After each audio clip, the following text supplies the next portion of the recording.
Ayan guys, meron tayong gagawin.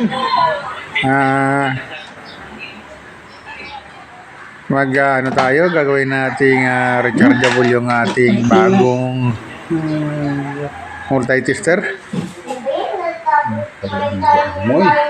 Ayan. Lang nagpag-isipan kung saan nilalagay talaga yung baterya.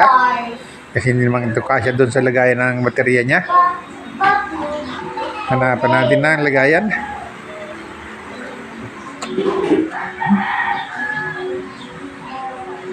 Yan. Tatanggalan natin ng para hindi kumalang yung baterya. May mga nakausli dito.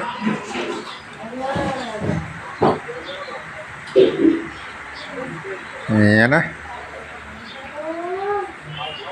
Babawasan natin dito sa lugar na to. Para paglagay ng takip, hindi siya tatama doon sa baterya.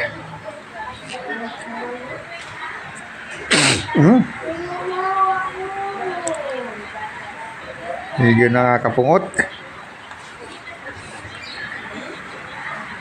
Yan, ang usok. Meron tayong pambutas talaga ng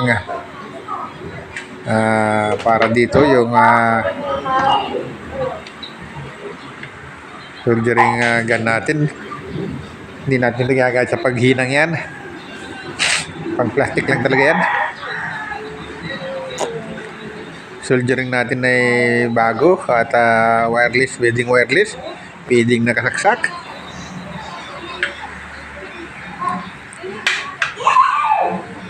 At talagang okay na okay gamitin itong soldering natin bago. Yan, diyan nakalagay yung baterya oh.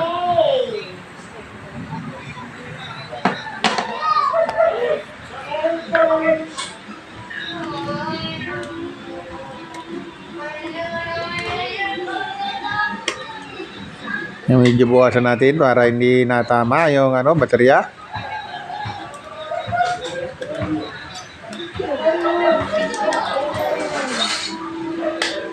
Yan, ganyan lang yan.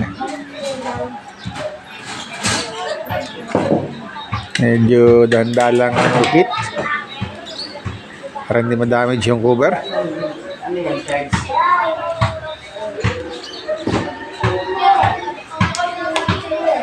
Ayan.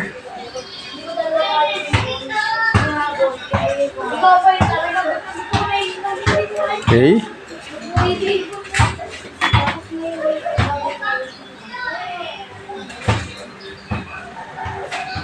Sukat natin kung okay na.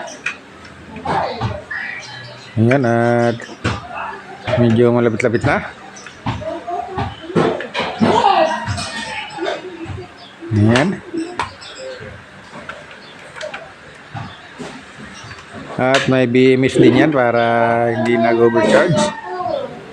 Nakasama na yung BMS na kasama na yung kanyang charging port.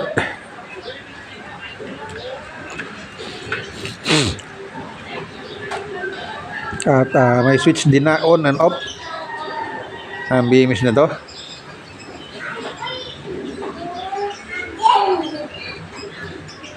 Ayan.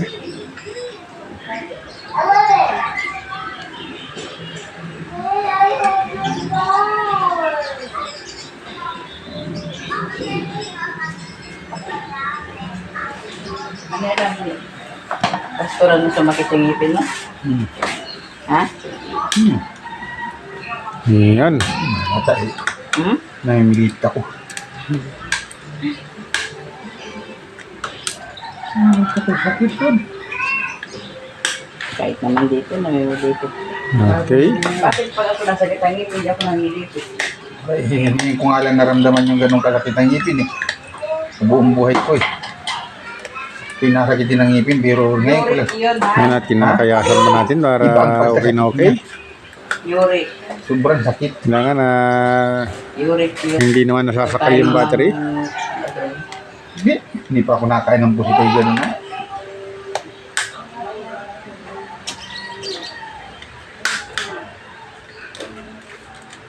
Yan, ingat lang natin. Masyado matalas yung ginawa natin na yan. Yan, ganyan Na-trigger lang. ng ano. Na-trigger ng At sa pinakatakip pa yan, nakalagay talaga yung ating BMS. Takip ng kanyang battery, ano. Yan yun, sa may battery na yan. Nalagayan dapat ang battery niya. Diyan natin lalagay yung BMS. Sa takip niya.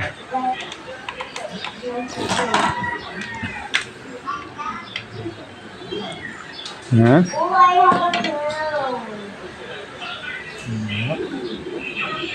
At nilagyan din natin yan ng pandikit.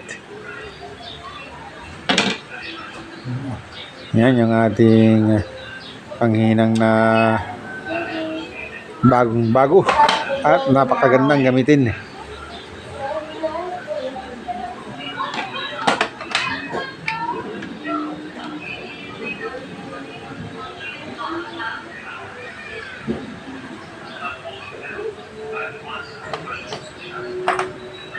Ayan. Napakagaan lang gamitin ng ating bagong panghinang. Napakadaling ikabit. Yan, at negative positive lang naman ito. Hindi para ipakita kung paano paghinang yan.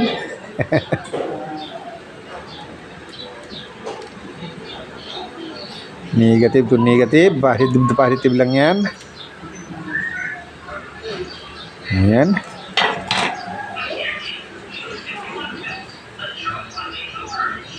At napakaganda din, may diretso na rin ito na flashlight. Yan, at nakabit na natin. Sabi niya si Jera, bulong pa. Yan, nagpa-flashlight. Nakita ko na dyan naman kung Yan. gising. At nag-uuna rin yan doon sa kabila yung kanyang. Yan, nag-uuna rin yan. Pag nag-ilaw yan dyan, ay nagcha-charge siya. Tapos, pag pinindot mo siya, ilaw naman, may flashlight na siya. Kung may troubleshoot kayo, pwedeng flashlight. Napakalakas. Okay na okay. Yan. Hanggang dito na lang guys.